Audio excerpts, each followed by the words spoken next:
समाधीचं आपण दर्शन केलं. भक्ती चारू महाराज, कमाल कृष्ण गोस्वामी महाराज, भक्ती तीर्थ स्वामी महाराज अशा सर्व आचार्यांचं स्मरण करत भक्ती सिद्धांत महाराज आहेत, गौर किशोरदास बाबाजी महाराज आहेत, भक्ती विनोद ठाकूर महाराज जे आहेत आणि जगन्नाथ दास बाबाजी महाराज या सर्वांचं स्मरण करत आपण प्रार्थना करा. ह्या गीत गात असताना गीत आपल्या व्हॉट्सअपवर पाठवलेले आपण पाठ म्हणण्याचा प्रयत्न करा. मी थोडा याचा अर्थ वाचतो, आपण सर्वांनी ध्यानपूर्वक ऐका. हे वैष्णव ठाकूर. वैष्णव ठाकूर कोणाला म्हणलेलं आहे? जे आचार्य असतात त्यांना वैष्णव ठाकूर म्हणलेलं आहे. ठाकूर हे संबोधन भगवंताला पण केलं जातं आणि भगवंताचे जे भक्त असतात ते पण त्यांना पण ठाकूर या नावाने संबोधलं जातं. ठाकूर या शब्दाचा अर्थ फार प्रतिष्ठित किंवा धनवान, आणि वास्तविक भगवंत सर्वात प्रतिष्ठित आणि धनवान आहेत म्हणून त्यांना ठाकूर या शब्दाने संबोधलं जातं. आणि भक्त पण त्यांच्या भक्तीच्या साधनेने त्या स्थितीला प्राप्त करतात म्हणून भक्तांना पण ठाकूर म्हणलेला आहे. हे वैष्णव ठाकूर, तुम्ही दयासागर आहात. या दासावर करुणा करून आपल्या श्री चरणाचा आश्रय देऊन अनर्थग्रस्त हृदयाला निर्मल करा. मी आपल्या श्री चरणांना धरून प्रार्थना करीत आहे. कृपापूर्वक तुम्ही माझ्या षड वेगांचे म्हणजेच वाणी, मन, क्रोध, जिवा, उदर आणि जननेंद्रिया या सर्वांच्या चुकीच्या वेगांचे दमन करा आणि माझ्यातील 6 दोषांना म्हणजेच अत्याहार, भौतिक गोष्टींसाठी अतिप्रयास, प्रजल्प, भक्तीतील नियमांचा दुराग्रह आणि तृष्णा या सर्वांना दूर करा. त्यानंतर 6 गुणांना म्हणजेच भक्तीमधील उत्साह, निश्चय, धैर्य, भक्तिपूर्वक कार्यांचे अनुष्ठान, असत्संग त्याग, सत्वृत्ती या सर्वांना तुम्ही मला प्रदान करा. मी सत्संगाची म्हणजेच 6 प्रकारचे आदानप्रदान, भक्तिपूर्वक भक्तांना आवश्यक वस्तू देणे, त्यांच्याद्वारे दिलेल्या वस्तूंचा स्वीकार करणे, त्यांच्याजवळ आपल्या हृदयातील गोष्टी सांगणे, भक्तीतील रहस्यांना त्यांच्याकडून श्रवण करणे, प्रसादाचे सेवन करणे आणि करवणे आशा बाळगून आहे. कारण एकट्याने हरिनाम संकीर्तन करणे हे मला जमणारे नाही आणि तुम्हीच कृपावश कृष्णनामरूपी धनाप्रती श्रद्धेचा एक थेंब मला प्रदान करा. श्रीकृष्ण तर आपल्या हृदयातील धन आहेत, तसेच कृष्ण भक्ती प्रदान करण्यास आपण समर्थ आहात. मी तर एक कंगाल दीनहीन आहे, केवळ कृष्ण कृष्ण असे म्हणत आपल्या मागे धावत आहे, अर्थात आपले अनुगमन करीत आहे. श्री वैष्णव ठाकूर की. तर याच्यामध्ये आपण जे काही वाचलं, काही भक्तांना थोडं कळणार नाही, नवीन जे प्रथम वेळेस ऐकत आहेत, की आपल्या वैष्णवांनी आचार्यांनी लिहिलेल्या ग्रंथांपैकी रूप गोस्वामींनी एक ग्रंथ लिहिलेला आहे. त्या ग्रंथाचं नाव आहे उपदेशामृत. आणि त्या ग्रंथामध्ये रूप गोस्वामी भक्तांसाठी 6 गोष्टी सांगत आहेत. 6 गोष्टी कोणत्या अनुकूल आहेत भक्तीच्या प्रगतीसाठी, 6 गोष्टी कोणत्या प्रतिकूल आहेत, आणि भक्तांच्या संघामध्ये कोणत्या 6 गोष्टी भक्तांनी केल्या पाहिजे. मग इथं गीतामध्ये लिहिलं जात आहे. आणि हे गीत पण कोणी लिहिलेलं आहे? भक्ती विनोद ठाकूरांनी लिहिलेलं आहे. तर भक्ती विनोद ठाकूर आपल्या सर्वांच्या वतीने काय सांगत आहेत की वैष्णव ठाकूरांना आपण अशी प्रार्थना केली पाहिजे की हे वैष्णव ठाकूर, हे आचार्यगण, तुम्ही काय करा, भक्तीसाठी ज्या अनुकूल 6 गोष्टी आहेत त्या पालन करण्याची मला क्षमता द्या. मग अनुकूल कुठल्या गोष्टी आहेत? तर इथं सांगितलेलं आहे की उत्साह, निश्चात, आपण भक्ती उत्साहाने केली पाहिजे, विश्वासाने केली पाहिजे, धैर्याने केली पाहिजे, आणि असत्संग त्यागला पाहिजे, आणि सत्वृत्ती म्हणजे भक्तांचं अनुसरण केलं, म्हणजे बरेचसे मुद्दे आहेत. तर इथं ते सांगितलं की 6 गोष्टीचं पालन करण्याची मला क्षमता द्या, आणि 6 गोष्टी ज्या प्रतिकूल आहेत त्या त्यागण्याचा मला क्षमता द्या, आणि 6 गोष्टी नियंत्रित केल्या पाहिजे आपण. 6 गोष्टी कोणत्या? वाणी म्हणजे आपलं जे उच्चार, म्हणजे आपण जे काही बोलतो तर त्याला नियंत्रित करणं, म्हणजे आपण भौतिक गोष्टी न बोलता फक्त भगवंताच्या संबंधित चर्चा केली पाहिजे. त्यानंतर आपण क्रोध, जिवा, उदर, जननेंद्रिय ह्या 6 वेगांना, 6 इंद्रियांना नियंत्रित केलं पाहिजे. तर ते नियंत्रित करण्याची मला क्षमता द्या. आणि 6 प्रकारे भक्तांच्यामध्ये आदानप्रदान केलं गेलं पाहिजे. ते 6 प्रकार कोणते? की भक्तांना आपल्या हृदयातील काही भगवंतांचे अनुभव सांगा, भक्त आपल्याला सांगत असतील तर ते ऐका, त्यानंतर भक्तांना आपल्या घरी भोजनाला बोलवा, त्यांनी बोलवलं तर त्यांच्याकडे जावा आणि भक्तांना काही भेटवस्तू द्या आणि त्यांनी दिलं तर तेही स्वीकारा. या 6 आदानप्रदानाच्या गोष्टी आहेत भक्तांना झाल्या पाहिजेत. मग इथं भक्तिविनोद ठाकूर प्रार्थना करतात की हे वैष्णव ठाकूर, तुम्ही या सर्व 6 गोष्टी करण्याची मला क्षमता द्या. 6 गोष्टी त्यागायच्या आहेत, 6 गोष्टी करायच्या आहेत, 6 गोष्टी भक्तांच्यामध्ये आदानप्रदान करायच्या आहेत आणि 6 वेगांना नियंत्रित करायचं आहे.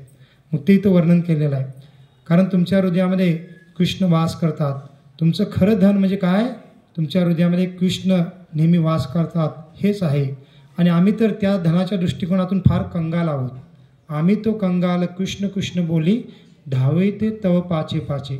की आपल्याकडे भौतिक धन भरपूर असेल, भरपूर काही भौतिक साधनं असतील, परंतु कृष्ण प्रेमाच्या दृष्टिकोनातून आपण फार निर्धन आहोत आणि ते धन आचार्यांकडे आहे.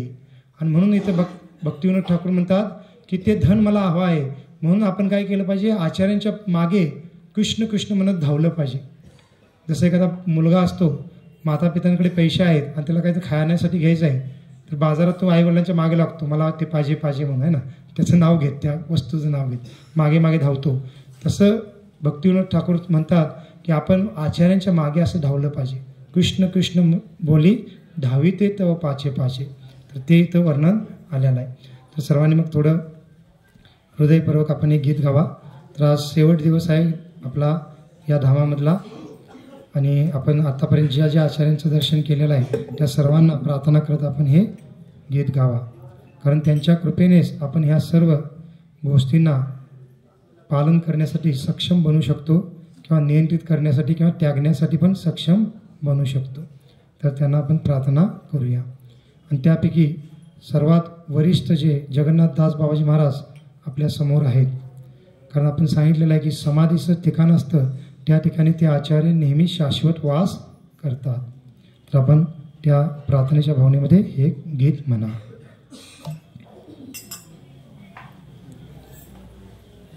होय वैष्णव ठाकुर दोयार सागर हे दासे करुणा करी. होय वैष्णव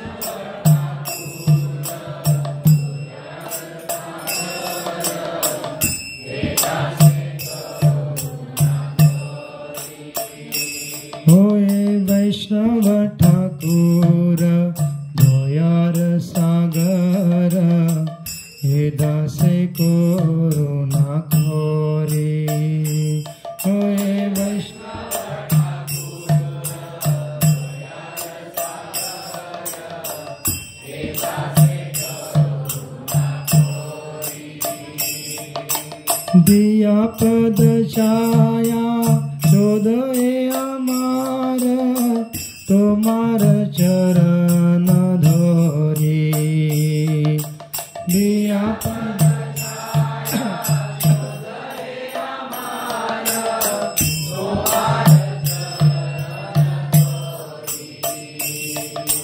दिया पद छाया शोध अमार तुम्हार चरण धोरी. दिया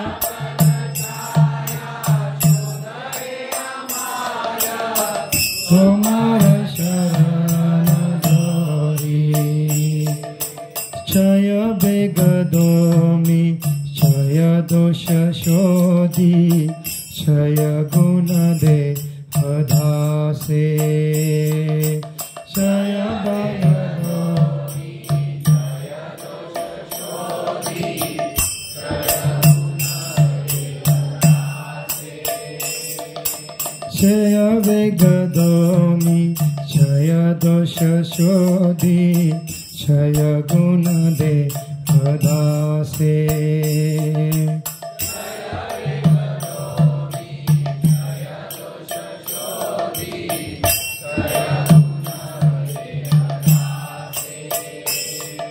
क्षय सत्संग देहो अमारे बोसेची संगेर आचे. क्षय सत्संग देहो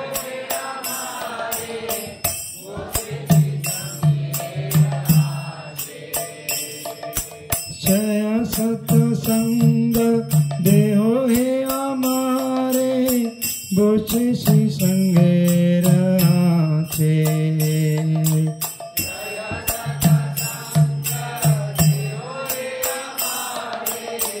बोचेची संगे रहाचे एकाकी आमार नाही पाय बल हरि नाम संकीर्तने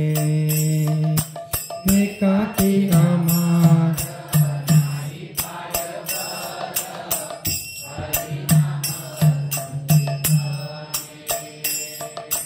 एकाकी आमार नाही पाय बल हरि नाम संकीर्तने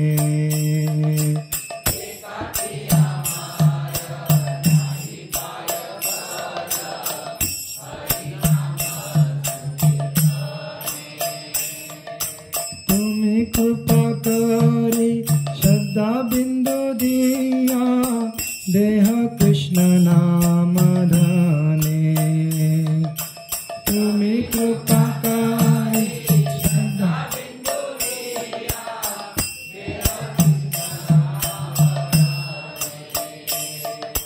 तुम्ही कृपा करी श्रद्धा बिंदू दिया देह कृष्ण नाम धने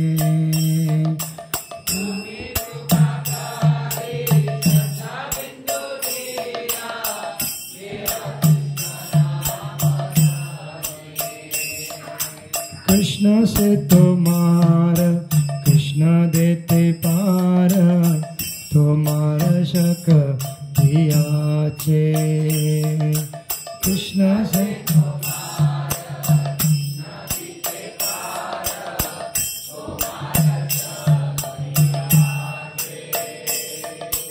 कृष्ण से तुम्हार कृष्ण देते पार तुम्हार शक दियाचे कृष्ण से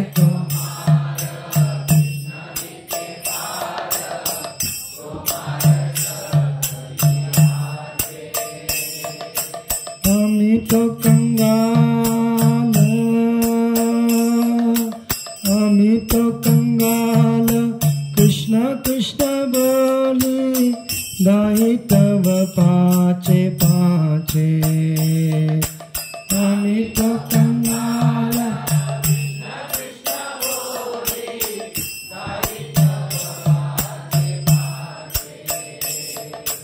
अमी तो कंगाल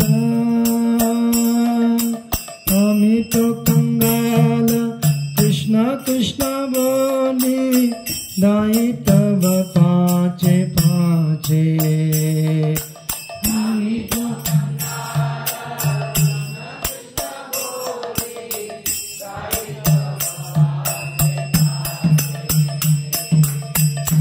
हे वैष्णव ठाकुर भयर सागर हे दासे करू नकोरी वैष्णव ठाकुर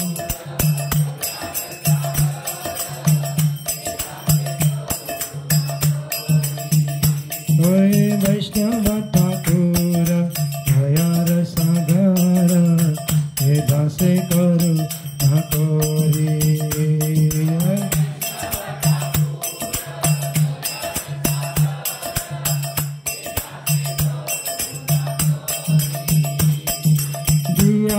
दशाया शोधे अमार तुम्हार शरण धरी दिया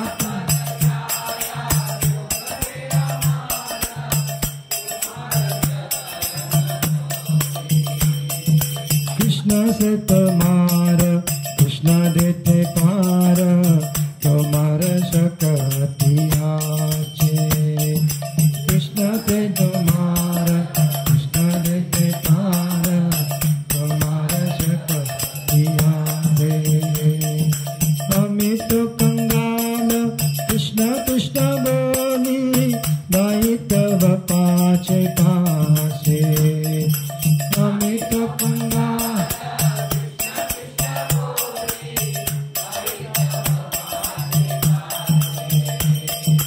अमी तो कंगाल कृष्ण कृष्ण बोली गाई तव पाछे पाछे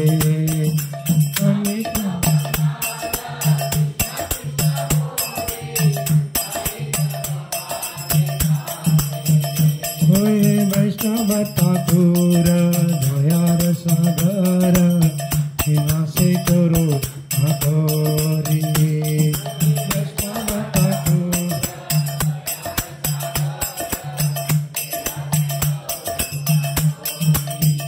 जय वैष्णव ठाकुर वैष्णव ठाकुर वैष्णव ठाकुर जय वैष्णव ठाकुर जय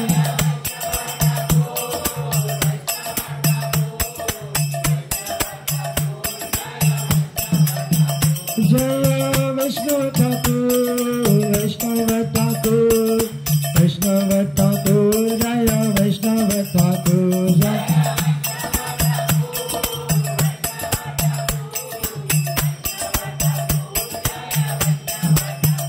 प्रभुपाद प्रभुपाद प्रभुपाद प्रभुपाद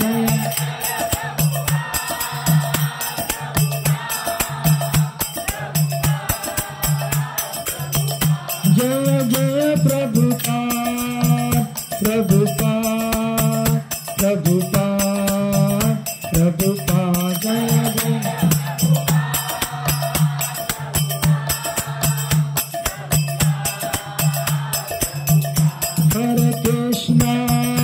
हरे कृष्णा कृष्णा कृष्णा हरे हरे हरे राम राम राम हरे हरे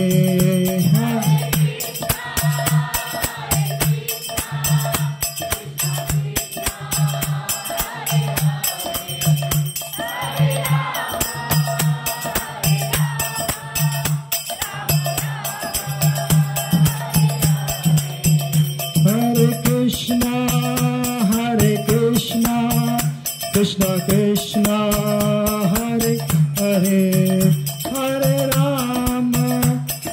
राम राम राम हरे हरे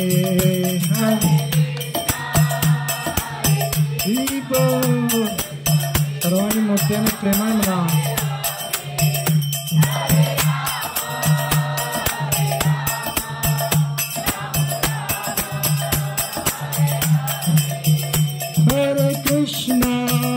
हरे कृष्णा कृष्णा कृष्णा हरे हरे हरे राम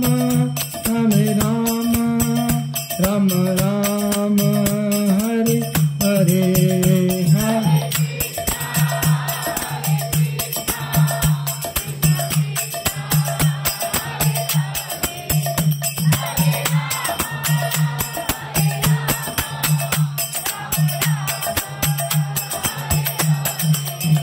जय जय प्रभुपाद प्रभुपाद प्रभुपाद प्रभुपाद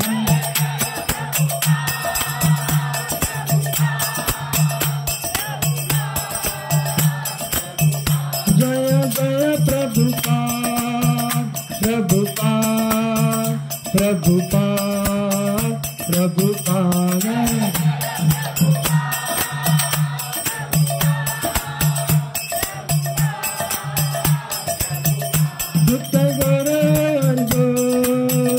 हरि बोल हरि बोल हरि बोल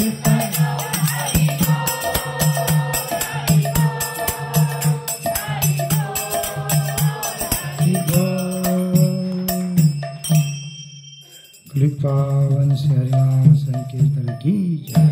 श्री वैष्णव ठाकुर की, श्रील प्रभुपाद की, अनंत कोटि वैष्णव वृंद की, ताय गौर प्रेमानंदे।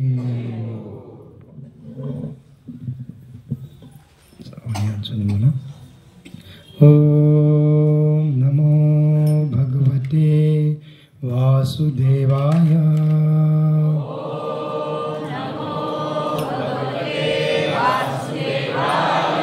ओम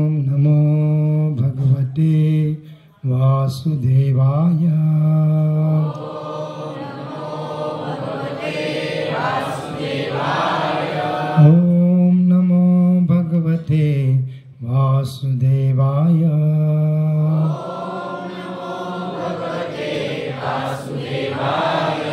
नमो विष्णुपादाय कृष्णपृष्ठाय भूतले श्रीमते भक्तिवेदांत स्वामी इति नामिने। नमस्ते सारस्वती देवे गौरवाणी प्रचारिणे निर्विशेष शून्यवादी पाश्चात्य देश तारिणे। जय श्री कृष्ण चैतन्य प्रभु नित्यानंद श्री अद्वैत गदाधर श्रीवासादि गौर भक्तवृंद। हरे कृष्णा कृष्णा कृष्णा हरे हरे, हरे राम राम राम हरे हरे।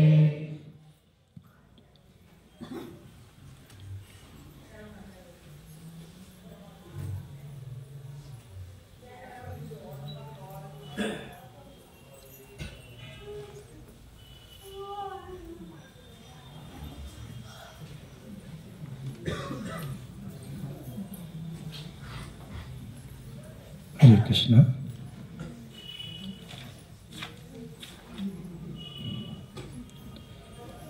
तर आज आपण ज्या ठिकाणी आलेलो आहोत तर हे 9 दीपापैकी एक 4थं दीप आहे, ज्या दीपाला आपण ह्या वर्षीच्या यात्रेमध्ये दर्शन देत आहोत।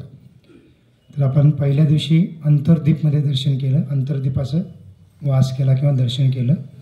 त्यानंतर आपण दुसऱ्या दिवशी श्रीमंत दीपमध्ये गेलो होतो, आपण लक्षात असेल। त्यानंतर तिसऱ्या दिवशी आपण कुठे गेलो होतो? गोधुरुम दीपमध्ये, जिथे भक्तिविनोद ठाकूरांची समाधी होती, किंवा सुरभी कुंज या ठिकाणी आपण गेलो होतो, हरिहर क्षेत्र या ठिकाणी गेलो होतो, ते गोधुरुम दीप होतं। आणि त्यानंतर चौथ्या दिवशी आपण कुठे गेलो? शांतीपूरला गेलो।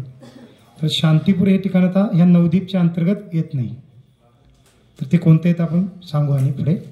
आणि काल आपण कुठे गेलो होतो? एक चक्रग्राम, ते पण नवदीपच्या अंतर्गत येत नाही। तर आचार्यांनी सांगितलेलं आहे की हे जे नवदीप धाम आहे तर मूळ 8 द्वीप आहेत आणि मध्ये अंतर्द्वीप आहे, आणि ते 8 द्वीप आणि मधला अंतर्द्वीप म्हणजे 9 द्वीप मिळून एक कमल सदृश हा भाग आहे, दिव्य भाग। 8 पंखुडी आहेत आणि मध्ये मुख्य कमळाचा अग्रभाग म्हणजे अंतर्द्वीप आहे। परंतु ह्या 8 पाकळ्याच्या असणाऱ्या कमळाला आणखीन आउटर साईज, आउटर बाजूला काय 100 पाकळ्या आहेत म्हणलेले आहेत।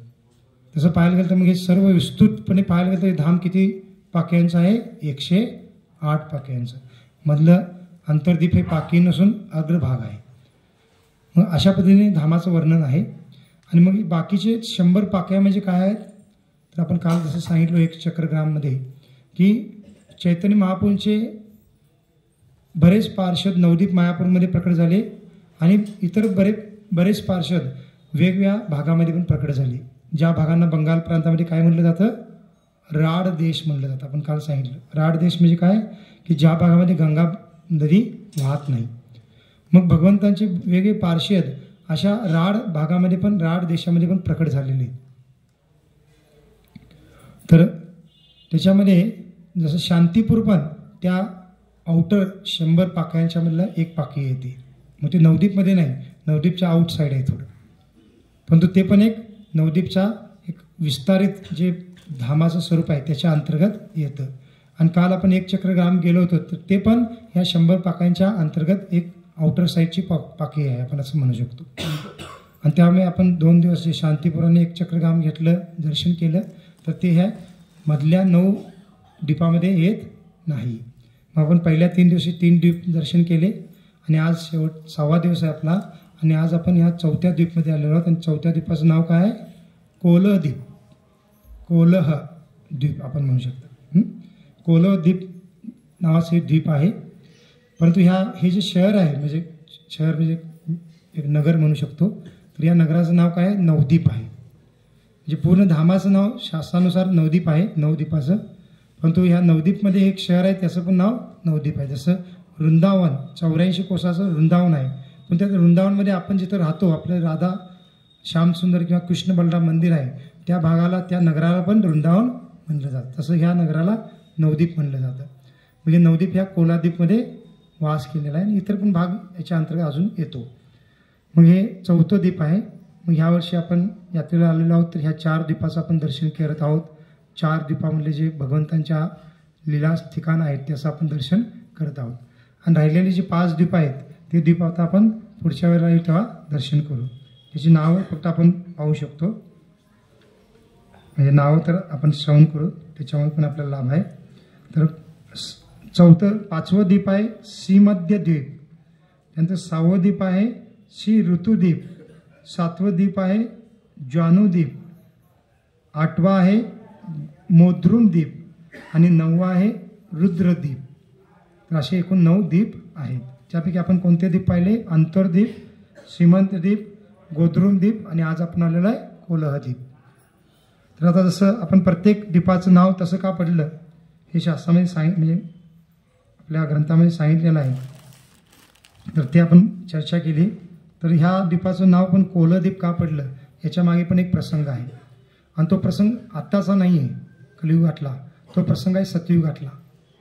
तर आचार्यांनी सांगितलेलं आहे की ह्या भागामध्ये एक ब्राह्मण राहत होते आणि त्याचं नाव होतं जगदीश.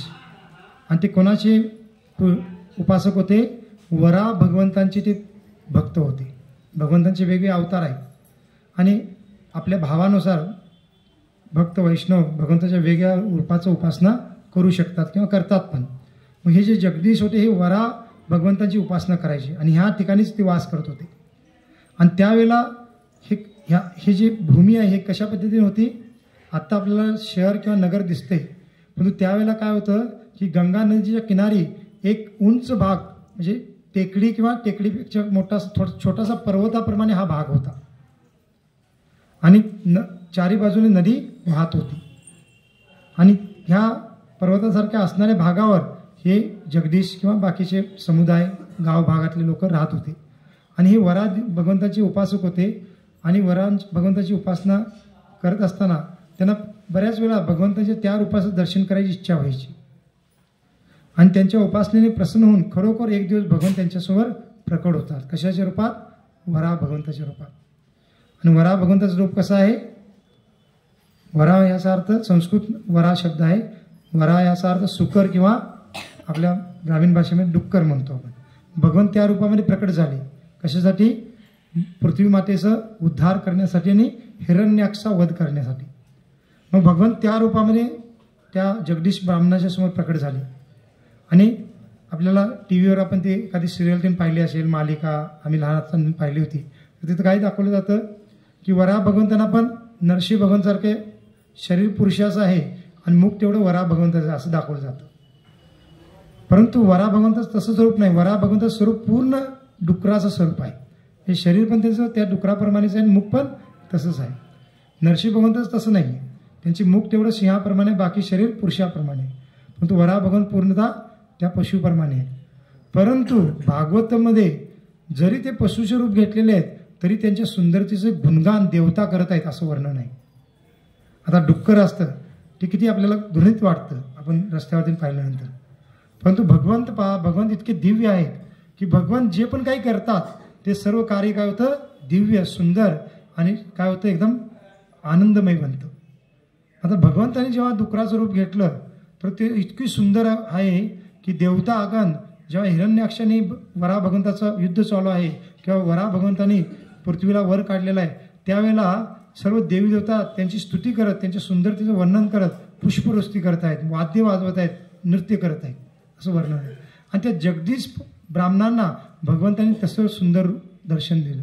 आणि त्या रूपामध्ये पण वराच्या रूपात आहेत, पण भगवंतांनी अलंकार धारण केलेले आहेत. भगवंताच्या डोक्यावर मुकुट आहे.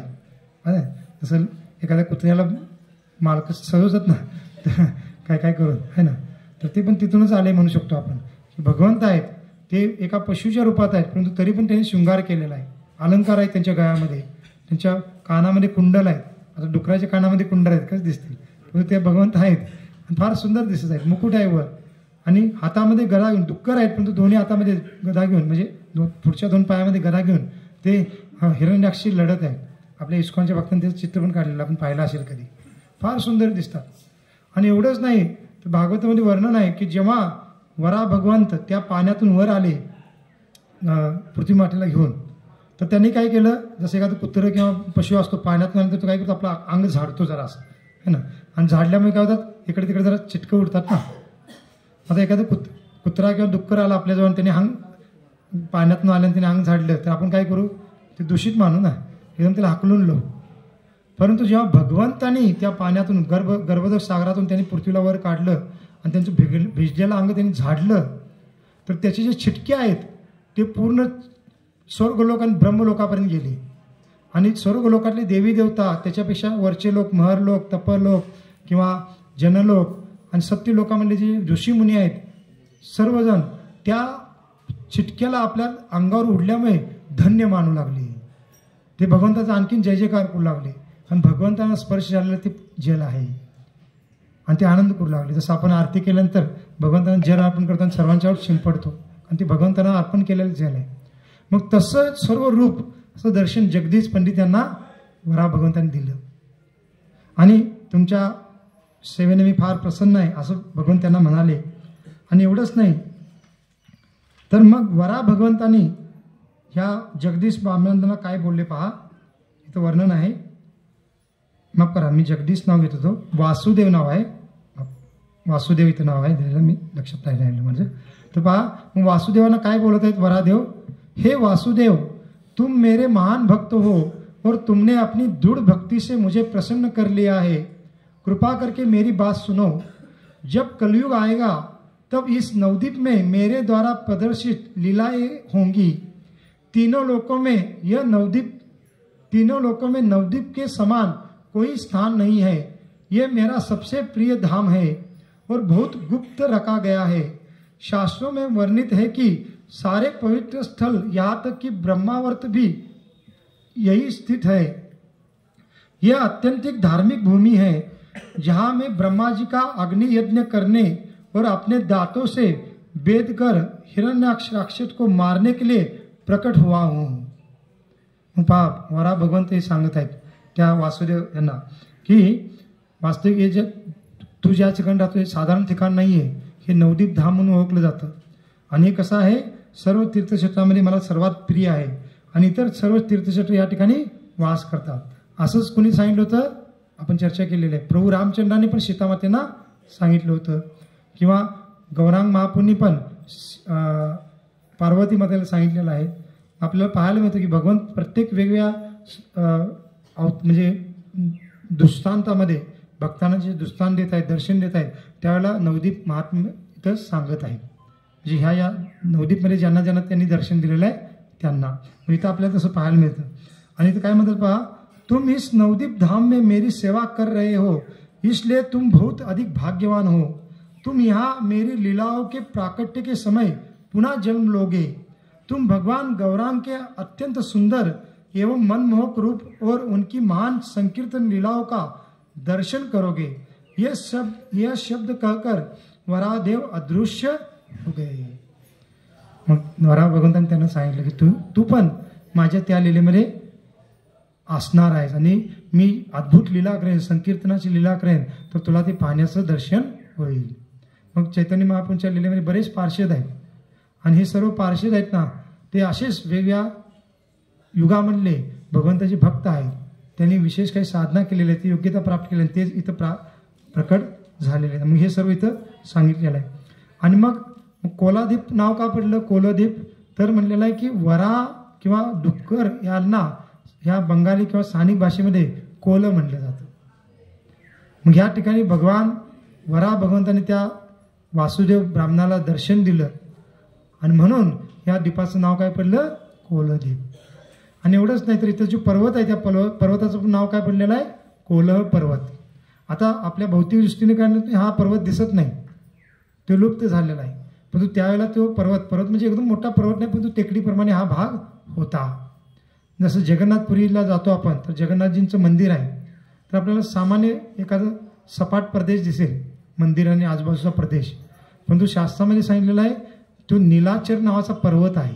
नीलाद्री किंवा नीलाचल आणि फार मोठा पर्वत आहे तो. आणि त्या पर्वतावर जगन्नाथजींचं मंदिर आहे मग, परंतु आपल्याला भौतिक डोळ्याने तसं आता दिसत नाही. ते दिव्य स्तरावर दिव्य भक्त ते योग्य भक्त त्याचं दर्शन करू शकतात. तसंच हे कोला पर्वत आहे ज्याला कोलद्वीप म्हणलं जातं. आणि जो कोलद्वीप आहे हा वृंदावनमधील बहुलावनापासून अभिन्न आहे. जसं आपण पहिल्या दिवशी सांगितलं होतं की नवद्वीपमध्ये जे 9 द्वीप आहेत ते 9 द्वीप आणि त्या 9 द्वीपमधले वेगळे ठिकाणं आहेत हे वृंदावनमधल्या 12 वनाचे वेगळे प्रतीक आहेत. जसं आपण अंतरद्वीप पाहिलं, श्रीमंतद्वीप पाहिलं किंवा गोद्रुमद्वीप पाहिलं तर गोद्रुमद्वीप म्हणजे भांडीरवन नाही, एक वन आहे म्हणजे लक्षात नाही नाव, तर त्या वनाचं ते प्रतीक आहे. आणि कोलद्वीप म्हणजे बहुला वनाचं प्रतीक आहे.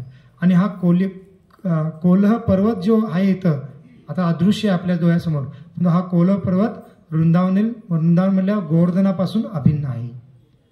मग आता इथं आपण आलोय एक प्रकारे आपण गोवर्धन पर्वताच्या पायथ्याची किंवा गोवर्धनाची परिक्रमा करूया असं म्हणू शकतो. एवढं हे श्रेष्ठ ठाण आहे.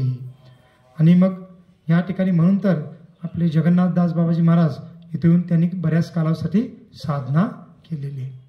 तर जगन्नाथदास बाबाजी महाराजांच्याबद्दल सांगायचं तर जगन्नाथदास बाबाजी महाराज हे मूळचे ह्या प्रांतातलेच होते, परंतु सुरुवातीचा त्यांनी कालावधी आपल्या जीवनातील जादा कालावधी वृंदावनमध्ये व्यतीत केला. वृंदावनमध्ये राहूनच त्यांनी भजन केलं किंवा आपली साधना केली. परंतु नवदीप मायापूर धामाचं पण महात्म्य त्यांना माहीत होतं. आणि शेवटी मग ते आपल्या जीवनाच्या शेवटच्या कालावधीमध्ये कुठे आले, पुन्हा नवदीप मायापूरमध्ये आले आणि इथं वास करून त्यांनी शेवटचं आणि भजन आपलं केलेलं आहे. आणि आपण सांगितलेलं आहे की जगन्नाथदास बाबाजी महाराज हे किती वयाचे होते, शेवटी जवळजवळ 120 वर्षापेक्षा त्यांचं वय जादा होतं. इथं फोटो आहे का, पुढे आहे, ओके, हां तिथं आहे. तो पण पेंटिंग केलेला आहे, ओरिजिनल फोटो पण आहे, तो इथं नाही आहे, तो आपण कधी पाठवू म्हणजे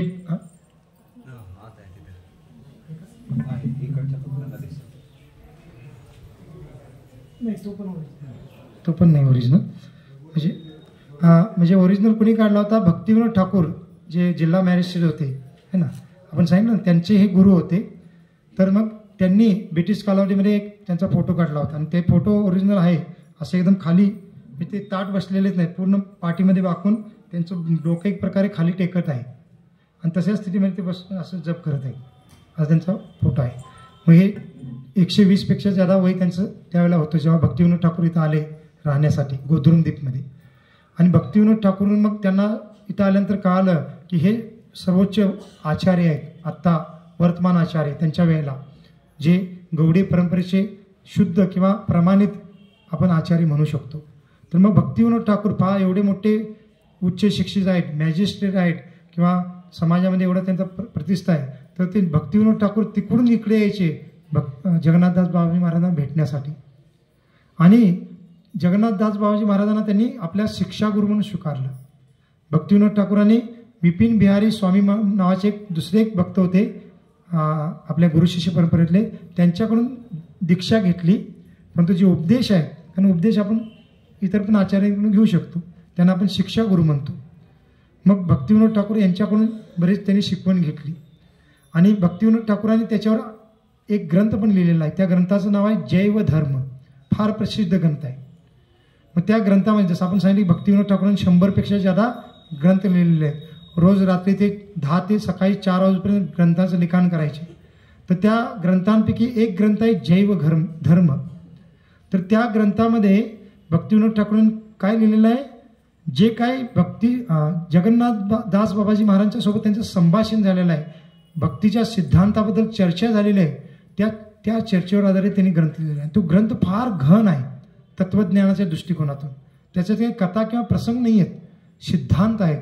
आत्म्याची स्थिती काय आहे, भगवंताची स्थिती काय आहे, आत्मा कसा भगवंताची एकरूपपण आहे आणि वेगळापण आहे, अचिंत्य भेदाभेद जे तत्वज्ञान आहे आपल्या संप्रदायाचं, त्याच्याबद्दल फार घन चर्चा झालेली आहे जगन्नाथदास बाबाजी महाराजांसोबत. आणि जगन्नाथदास बाबाजी महाराज फार शुद्ध सिद्ध पुरुष होते आणि भक्तिविनोद ठाकूर त्यांच्याशी चर्चा करायचे आणि तेच संभाषण त्यांनी जैव धर्म नावाच्या ग्रंथामध्ये दिलेलं आहे. आणि आपल्या इस्कॉनमधले बरेच जे वरिष्ठ भक्त असतात, फार प्रगत भक्त असतात, ते त्या ग्रंथाचं अध्ययन करतात. आपल्यासारख्या जे भक्तांना ते कळणार पण नाही ग्रंथ वाचताना, एवढं ते गहन ज्ञान आहे.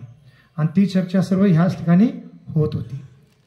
आणि मग जेव्हा भक्तिविनोद ठाकूरांनी चैतन्य महाप्रभूचे जन्म ठिकाण शोधण्याचा प्रयत्न केला आणि जेव्हा त्यांना प्रकाश ते दिसला आणि तिथं गेल्यानंतर तुळशीची रोपती नाहीत भरपूर, तर मग आता त्या ठिकाणाला प्रमाणित करायचं आहे. तर मग भक्तिविनोद ठाकूर कोणाला घेऊन गेले? जगन्नाथदास बाबाजी महाराजांना. आणि भक्तिविनोद ठाकूरांनी इथूनच त्यांना घेऊन गेले होते, टोपलीमध्ये घेऊन पलीकडे.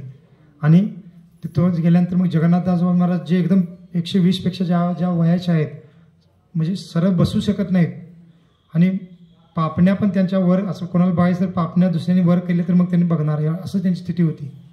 आणि ते त्या जन्मभूमी ठिकाणी गेल्यानंतर एकदम एखाद्या फार उत्साहित तरुण मुलाप्रमाणे त्या टोपलीतून उड्या मारून नृत्य करू लागले, उड्डाण करू लागले, गौरांग महाप्रभूचं नाव घेऊ लागले, गौरांग गौरांग गौरांग गौरांग गौरांग गौरांग, असं एकदम नाव घेऊन ते नृत्य करू लागले. आणि हेच ते स्थान आहे म्हणू लागले. म्हणजे यांच्याद्वारेच प्रमाणित केलं गेलं आणि भक्तिविनोद ठाकूरांनी मग ते निश्चित केलं. म्हणजे आपण विचार करू शकतो, जसं आपण म्हणालो काय 1-2 दिवसापूर्वी, की आपल्या गुरु शिष्य परंपरेतल्या प्रत्येक आचार्यांचा एक विशेष रोल आहे. हे जे काही प्रचार कार्य चालू आहे त्याच्यामध्ये. आता प्रभुपाद स्वतः म्हणायचे की प्रभुपादाने 10-12 वर्षात जे काही कार्य केलं प्रचाराचं किंवा आत्ता पण जे काही चालू आहे, तर ते एका आचार्याचं कार्य नाही आहे, आचार्यांचं कार्य नाही आहे. त्याच्यामागे ह्या सर्व आचार्यांचं काय आहे, म्हणजे एक प्रकारे सपोर्ट आहे किंवा त्यांचा पण हातभार त्यात लागलेला आहे. मग चैतन्य महाप्रभूंनी एक काही आंदोलन सुरू केलं, षड गोस्वामींनी काही ग्रंथ लिहिले, त्याच्यानंतर नरोत्तमदास ठाकूर, श्रीवास ठाकूर ह्या नंतरच्या आचार्यांनी काही आणखीन पुढे काही भूमिका निभावल्या. त्यानंतर बलदेव विश्वनाथ चक्रवर्ती ठाकूर, बलदेव विद्याभूषण यांनी पण काही ग्रंथ लिहिलेले आहेत.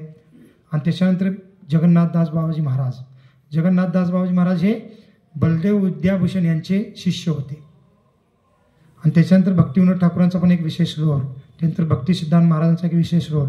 आणि मग शेवटी प्रभुपाद ह्या सर्व आचार्यांचं कृपा आशीर्वाद घेऊन सामर्थ्य एकत्रित करून मग त्यांनी काय केलं, शेवटचा आघात केला या मायाने प्रभावित असणाऱ्या कलियुगाच्या समाजावर. आणि काय केला, ही आध्यात्मिक भक्तिमय क्रांती घडवून आणली. तर त्याच्यामागे ह्या सर्व लोकांचा पण म्हणजे एक प्रकारे कार्य महत्त्वपूर्ण आहे. मग त्यामुळे आपण आपल्या मंदिरामध्ये या सर्व आचार्यांचा फोटो लावतो, गुरु शिष्य परंपरा म्हणून. आणि त्याच्यानंतर षड गोस्वामींचा पण फोटो असतो. तर मग आपल्याला या टीममध्ये पहा किती भाग्य लाभलेलं आहे की आपल्या गुरु शिष्य परंपरेतल्या सर्व हे जे प्रमुख 5 आचार्य आहेत पहिले, त्या सर्वांचं आपल्याला समाधीचं दर्शन करण्याची संधी मिळाली. तर इथं आपण जात असताना जगन्नाथदास बाबाजी महाराजांच्या प्रणाम मंत्र पण म्हणू. उघडा आहे ना आता, हां थोडं आपण जोपर्यंत जर बंद होऊ शकतं तर आपण इथूनच आता हात जोडून सर्वांनी प्रणाम मंत्र म्हणा माझ्या मागून. गौराविर्भाव भूमेष्ठा निर्देष्टा सज्जन प्रिया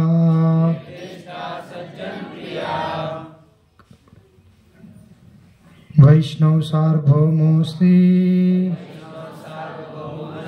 जगन्नाथाय ते नमः. गौराविर्भाव भूमेष्ठा निर्देष्टा सज्जन प्रिया वैष्णव सार्वभौमो श्री जगन्नाथाय ते नमः. गौराविर्भाव भूमेश निर्दिष्टा गौराविर्भाव भूमि निर्दिष्टा निर्दिष्टा सज्जन प्रिया वैष्णव सार्वभौमो श्री जगन्नाथाय ते नमः. श्री जगन्नाथ दास बाबाजी महाराज की जय. तर मग हे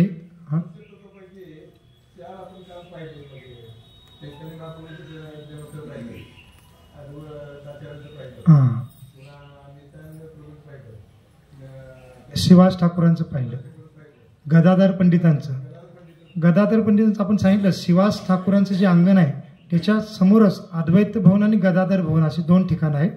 मग अद्वैत भवन होतं ते अद्वैत आचार्यांचं ठिकाण, राहण्याचं ठिकाण होतं. आणि गदाधर भवन आहे ते गदाधर पंडितांचं राहण्याचं ठिकाण होतं. मग त्यांचा जन्म कुठं झाला हे आपल्या ग्रंथामध्ये उल्लेख नाही आहे गदाधर पंडितांच्याबद्दल. नवदीपमध्ये जन्म झाला आहे. मग ते गदाधर भवन आहे त्या ठिकाणीच झालेला असणार आहे. मग जे शिवास ठाकूरांच्या आगनाच्या समोर ते गदाधर भवन आहे. तिथं बांधकाम चालू होतं आपण म्हणून आपण तिथे गेलो नाही, आपण तेव्हा सांगितलं होतं. ठीक आहे, चालेल. मग आता ह्या कोलदेवमध्ये आणखीन आता विशेष ठिकाणं आहेत. पुढे आता आपण याच्यानंतर धामेश्वर महाप्रभू नावाचं एक ठिकाण म्हणजे मंदिर येतं, तिथं आपण जाऊ आणि तिथं महाप्रभूंचं फार सुंदर विग्रह आहेत आणि त्या ठिकाणाचं पण आपण दर्शन करू. मग तिथं आता जरा बसून चर्चा करायला शक्य नाही, मग आपण इथंच सांगू आणि तिथं जाऊन नुसता दर्शन करू. तर ते ठिकाण का विशेष आहे, कारण त्या ठिकाणी जे विग्रह आहेत त्यांचं नाव काय, धामेश्वर महाप्रभू. आणि ते विग्रह फार प्रसिद्ध आहेत. का प्रसिद्ध आहेत, कारण चैतन्य महाप्रभू जेव्हा इथून संन्यास घेऊन निघणार होते किंवा निघत होते तेव्हा त्यांची जी पत्नी होती, त्यांच्या पत्नींचं नाव काय होतं, विष्णुप्रिया. आता चैतन्य महाप्रभूंच्या किती पत्नी होत्या, 2, एक लक्ष्मीप्रिया आणि विष्णुप्रिया.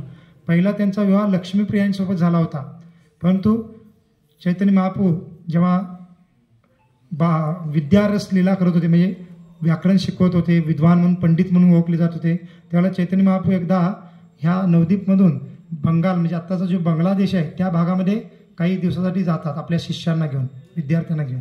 कारण तिथले बरेच लोक होते त्यांना चैतन्य महाप्रभूंच्याकडून शिक्षण घ्यायचं होतं. कारण महाप्रभू त्या तरुण वयामध्ये एवढे प्रसिद्ध झाले होते कारण फार मोठे विद्वान होते. आणि त्याच दरम्यान त्यांनी केशव भारती नावाचे फार मोठे दिग्विजय पंडित ह्या नवदीपमध्ये आले होते, त्यांना पण पराजित केलं होतं. भरपूर लीला आहेत, आपण चैतन्य चरितामृत वाचल्यानंतर आपल्याला कळेल त्या सर्व गोष्टी. तर मग केशव पंडित होते, केशव काश्मीरी होते, हे पूर्ण भारतामध्ये नाही जगातल्या वेगळ्या भागामध्ये जाऊन तिथल्या वेगळ्या पंडितांना पराजित केलेले होते त्यांनी. आणि जे कोणी पराजित होतोय त्यांनी तिथं नाव लिहायचं आणि साईन करून द्यायचं प्रमाणपत्र म्हणून की यांच्याकडून मी पराजित झालेलो आहे. आणि त्यामुळे त्यांचा फार दरारा होता आणि त्यांचे फार शिष्य समुदाय पण होते. जसं ज्ञानेश्वर महाराजांच्या वेळेला आपल्याला चांगदेव यांच्याबद्दल वर्णन येतं तसंच त्यांचा थाट होता. कोणाचा, केशव काश्मीरी, त्याच्यापेक्षा मोठा. फार मोठे त्यांच्याजवळ हत्ती, घोडे, पालख्या आणि त्यांचे शिष्य आणि वाद्य वाजवणारे, त्यांची स्तुती करणारे असे लोक असायचे. ते तसंच भ्रमण करायचे आणि ते इथं आले नवदीपमध्ये. कारण नवदीप हे विद्येचं माहेर म्हणलं जात होतं. आणि नवदीपमधल्या विद्वानांना तुम्ही जेव्हा पराजित कराल तेव्हाच तुम्ही खरे जगत जेता व्हाल असं काही लोकांना त्यांना बोलले. आणि त्यामुळे ते इथं आले. आणि तेव्हा काय केलं, चैतन्य महाप्रभूंनी त्यांना काय केलं, त्यांचा गर्वहरण केलं, त्यांना पराजित केलं. तो पण फार प्रसंग सुंदर आहे, त्याचं पण वर्णन येतं. आणि ते केशव काश्मीरी कोण होते बरे, ते पण साधारण नव्हते. ते पूर्वजन्मातले निंबार्क आचार्य आहेत, जे 4 संप्रदायाचे प्रमुख आहेत. कुमार संप्रदायाचे जे प्रमुख आहेत ह्या कलियुगामधले निंबार्क आचार्य, त्यांना चैतन्य महाप्रभू जेव्हा निंबार्क आचार्य 12व्या शतकामध्ये प्रकट होते या भौतिकजगामध्ये, तेव्हा निंबार्क आचार्य पण इथं आले होते नवदीप मायापूरमध्ये. आणि श्रीमंत द्वीपमध्ये आपण गेलतो, त्या ठिकाणी निंबार्क आचार्यांना भगवंताने गौरांग महाप्रभूच्या रूपात दर्शन दिलं होतं आणि तेव्हा त्यांना वरदान दिलं होतं. आणि त्या वरदानामुळे केशव काश्मीरी म्हणून ते इथे येतात आणि भगवान त्यांचं गर्वहरण करून त्यांना त्यांच्यावर कृपा करतात, त्यांना भक्त बनवतात. फार मोठा प्रसंग आहे. मग असं सर्व त्यामुळे त्या चैतन्य महाप्रभूंची फार ख्याती पसरली होती. आणि बंगाल प्रांतामध्ये जेव्हा तिथल्या लोकांची इच्छा होती की आम्हाला तर आता आमच्याकडे धन नाही आहे, नवदीप मायापूरमध्ये जाऊन चैतन्य महाप्रभूंचं दर्शन घ्यावं किंवा निमाई पंडिताकडून शिक्षण घ्यावं, त्यामुळे ते फार दुःखी होते. आणि अंतर्हृदयातून भगवंत जाणून आपल्या शिष्यांना घेऊन बांगलादेशामध्ये जातात, काही दिवस तिथं वास्तव्य करतात. आणि त्यावेळेला लक्ष्मीप्रिया ह्या आपल्या पतीच्या विरहामध्ये काय करतात, ध्येय त्यागतात. कारण एवढं प्रेम होतं त्यांचं. कारण लक्ष्मीप्रिया कोण आहे, स्वयं लक्ष्मी माता होत्या आणि विष्णुप्रिया स्वयं भूमाता आहेत. कारण लक्ष्मी माता आणि भूमाता दोन्ही भगवंताच्या अर्धांगिनी आहेत. मग लक्ष्मीप्रियांचा ध्येयत्याग होतो आणि मग पुन्हा भगवंत परत आल्यानंतर त्यांना कळतं की आपली पत्नीने ध्येय त्यागलेला आहे. मग सचीमाता फार दुःखी झाल्या होत्या, भगवंत पण दुःखी होतात. आणि मग सचीमाता पुन्हा भगवंताचा दुसरा विवाह करतात. त्यांचं नाव होतं दुसऱ्या पत्नीचं नाव विष्णुप्रिया. आणि त्या पण फार म्हणजे भक्त, शुद्ध भक्त होत्या, भगवंतांना प्रिय होत्या. परंतु भगवंत जेव्हा संन्यास घेऊन निघतात तर मग सचीमाता जर दुःखी होत्याच, विष्णुप्रियाही फार दुःखी होतात. आता कोण दुःख होणार नाही. आणि त्यावेळेला विष्णुप्रियांचं वय किती होतं, 16 वर्षाच्या होत्या त्या. आणि चैतन्य महाप्रभू किती वर्षाचे होते, 24 वर्षाची होती जेव्हा संन्यास घेतला तेव्हा. मग 16 वर्षाची एकदम तरुण मुलगी आहे, सुंदर अशी मुलगी आहे, नुकताच विवाह झालेला आहे आणि पती संन्यास घेऊन निघत आहे. त्यांना किती दुःख झालं असेल. आणि मग पुन्हा तेच आपण कालचा विषय सांगितला की भगवान मग एवढं का निर्दयी वागत आहेत, कारण त्यांना विप्रलंब प्रेमाचा अनुभव द्यायचा आहे. आणि मग तरी त्यांना थोडं सात्वना म्हणून भगवान काय करतात, चैतन्य महाप्रभू जायच्या अगोदर स्वतःच्या हाताने स्वतःचे विग्रह बनवतात, स्वतःचे विग्रह मूर्ती बनवतात आणि ते विष्णुप्रियांना देतात की तुम्ही दुःख करू नका, तुम्ही ह्या विग्रहांची सेवा करा आणि तुम्हाला कधीही माझा विरह अनुभव म्हणजे मी तुमच्यापासून दूर आहे असं वाटणार नाही. आणि मग विष्णुप्रिया त्या विग्रहांची सेवा करू लागतात. तेच विग्रह धामेश्वर महाप्रभू म्हणून तिथं आपल्याला दर्शनासाठी आहेत. आता आपण तिथे जाणार आहे. फार सुंदर विग्रह आहेत, मोठमोठे डोळे आहेत असे. आपण तिथे गेल्यानंतर दर्शन आपल्याला मिळेल. आणि त्या विग्रहांची सेवा स्वयं विष्णुप्रियांनी केलेली आहे. मग आपण म्हणाल की आता विष्णुप्रिया तर आता तिथं राहत असतील, म्हणजे चैतन्य महाप्रभू जन्म ठिकाण आहे, मी इथं विग्रह कसे आले, कारण जन्म ठिकाण नदीच्या पलीकडे आहे. तर म्हणलेलं की विष्णुप्रिया जवळजवळ 86 वर्ष नाही 96 वर्षपर्यंत ते जग म्हणजे या भौतिकजामध्ये त्यांनी लीला केल्या. म्हणजे एक प्रकारे 16 वर्ष त्या होत्या आणि ह्या विग्रहांची सेवा त्यांनी किती वर्ष केल्या, मग जवळजवळ 80 वर्ष केलेली आहे. आणि जेव्हा विष्णुप्रिया अंतर्धान झाल्या तर त्यांच्या भावांनी ह्या विग्रहांची सेवा सुरू केली आणि त्यांच्या भावांनी मग तिथून, कारण गंगेच्या पात्रामुळे बरेच काही तिथले भाग नष्ट झाले, तर तिथून विग्रहांनी ह्या ठिकाणी स्थापित केल्याने इथे सेवा सुरू केली. आणि म्हणून ते विग्रह फार विशेष आहे. आणि विष्णुप्रिया काय सेवा करायच्या, म्हणजे कशा पद्धतीने भगवंताची पूजा म्हणजे साधना करायच्या, सेवा करायच्या की एक माळ जप झाल्यानंतर एक तांदळाचा दाणा बाजूला ठेवायचा. एक माळ व्हायला साधारण 8-9 माळ, आता आपण 16 माळ जप करतो, विचार करा म्हणजे किती दाणे बाजूला झाले, 16 दाणे झाले. तर विष्णुप्रिया काय करायचे की जेवढ्या माळा जप होत आहेत तेवढेच तांदळाचे दाणे बाजूला घ्यायचे, तेवढेच शिजवायचे, तेवढेच भगवंतांना अर्पण करायचे आणि रोज तेवढंच ग्रहण करायचं, बाकी काही ग्रहण करायचं नाही. म्हणजे आपण 16 दाणेच खाल्ले पाहिजे. मग आपल्याने मग आपण जर काय झालं म्हणजे जे पण 16 माळा करतात त्यांनी, बाकी कमी करतात तर त्यांनी आणि कमी खाल्लं है ना. तर म्हणजे त्यांच्या नियमानुसार मग त्या करत असतील, एक 66 माळा करत असतील, रोज 128 करत असतील, त्याचा काही उल्लेख नाही. पण जेवढ्या करतात, समजा 100 माळा पण केल्या तर 100 दाणेच फक्त किती होतील, ते एक मुठभर पण होणार नाही. तेवढंच शिजवायचं, तेवढंच भगवंतांना अर्पण करायचं आणि ग्रहण करायचं प्रसाद म्हणून. आणि एक 2 दिवस नाही, व्रत म्हणून पूर्ण 80 वर्ष त्यांनी तसं जीवन हे केलं. आपण म्हणाल तुझी मग त्यांनी जिवंत कसे राहिले.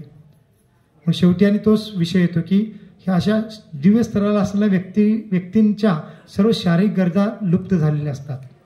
जसं रघुनाथ दास गोस्वामींचं वर्णन आहे, जे षड गोस्वामींपैकी एक होते, जे वृंदावनमध्ये राहत असताना 3 दिवसातून फक्त 1 द्रोण श्वास प्यायचे. श्वास म्हणजे टाक, तेवढंच ते ग्रहण करायचे, ते पण 3 दिवसातून एकदा, बाकी काही ग्रहण करायचे नाहीत.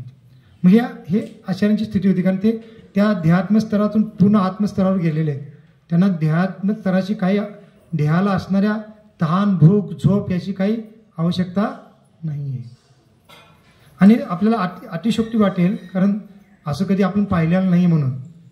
पण ते एक भक्त सांगतो ते प्रसंग सांगताना की आपल्याला ही अतिशयोक्ती वाटेल, पण अलीकडे पण असं आपल्याला पाहायला मिळतं. तर ते व्यक्ती आता जिवंत आहेत का माहीत नाही, पण काही 8-10 वर्षापूर्वी एक व्यक्ती होते जे गुजरातमध्ये राहत होते. आणि ते व्यक्ती म्हणजे जवळजवळ 70 का 80 वर्ष, म्हणजे त्यांचं वय 80 वर्षाचं वर होतं आणि जवळजवळ 70 का 75 वर्षापासून त्यांनी काहीच ग्रहण केलं नव्हतं. नाही, माफ करा, 70-80 वर्ष काही वर्ष होतं आणि 50 का 7 वर्षापासून त्यांनी पाण्याचं एक थेंब पण ग्रहण केलं नाही, अन्न पण ग्रहण केलं नव्हतं. आणि तरी पण ते जिवंत होते. आणि हे काय आपण म्हणजे असं कल्पना सांगत नाही, इंडियन आर्मीने त्यांच्यावर रिसर्च केला होता की असं कसं होऊ शकतं म्हणून. ते टाइम्स ऑफ इंडियामध्ये त्यांचा लेख पण आला होता. तर त्यांना जेव्हा विचारलं गेलं तर त्यांना ते म्हणले याच्यात काही विशेष नाही, कारण त्यांच्या दृष्टिकोनात ती काही विशेष गोष्ट नव्हती. ते म्हणले काय मी अष्टांगिकाची काही साधना केलेली आहे आणि त्या साधनेमुळे म्हणलेलं आहे, ते काहीतरी सांगितलं त्यांनी की माझ्या मेंदूतून 5-10 वर्षानंतर एक थेंब विशेष रस त्या साधनेमुळे प्रवाहित होतो आणि तो एक थेंब रस प्रवाहित झाला तर मी 5-6 वर्ष काही न खाता जगू शकतो. तरी आपल्याला काही माहीत नाही, हे सगळं अष्टांगयोग किंवा कुंडलिनी जागृतीच्या स्थितीमध्ये होतं. मग अशा गोष्टी असतात. मग आता साधारण अष्टांगयोगातला व्यक्ती असा करू शकतो, भक्तांची स्थिती त्याच्यापेक्षा श्रेष्ठ असते. मग विष्णुप्रिया फक्त तेवढे तांदूळ घालून करायचे, ते पण कशासाठी की नुसता शरीराचं थोडं काहीतरी शरीरासाठी काहीच केलं नाही असं वाटू नये म्हणून काहीतरी केलं पाहिजे तेवढं करायचं आणि अशा पद्धतीने त्या सेवा करायच्या. आणि त्यांच्याद्वारे शेविलेले ते विग्रह आहेत आणि त्यांचं पण आपल्याला दर्शन मिळेल. विशेष ते विग्रह आहेत. आणि त्याच मंदिरामध्ये आपल्याला चैतन्य महाप्रभूंच्या पादुकांचं पण दर्शन होईल. चैतन्य महाप्रभूंनी स्वयं घातलेले पादुका लाकडाचे आहेत, पण त्याला आता वर्ण चांदीचे असं त्यांनी हे केलेलं आहे, ते दाखवतात.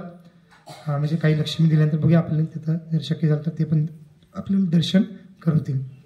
मग असं एक धामेश्वर महाप्रभूंचं तिथं दर्शन आपल्याला मिळेल. हे दुसरं दर्शन आहे. त्यानंतर तिसरं दर्शन आहे ते म्हणजे प्रौढ माया. ते तिसरं पण दर्शन आपण जाऊ. या प्रौढ माया कोण आहेत बरं? तर यांचा संबंध आहे. आपण पहिल्या दिवशी नाही दुसऱ्या दिवशी श्रीमंत द्वीपमध्ये गेलो होतो. तर तिथं कोणी तपस्या केली होती? पार्वती मातेने, ज्या स्वयं महामाया आहेत किंवा दुर्गा माता आहेत. आणि त्यांनी कशासाठी तपस्या केली होती की शिवजींच्या मुखातून ऐकलं त्यांनी की गौरांग महाप्रभू प्रकट होणार आहेत, अशा विषयाची लीला करणार आहेत.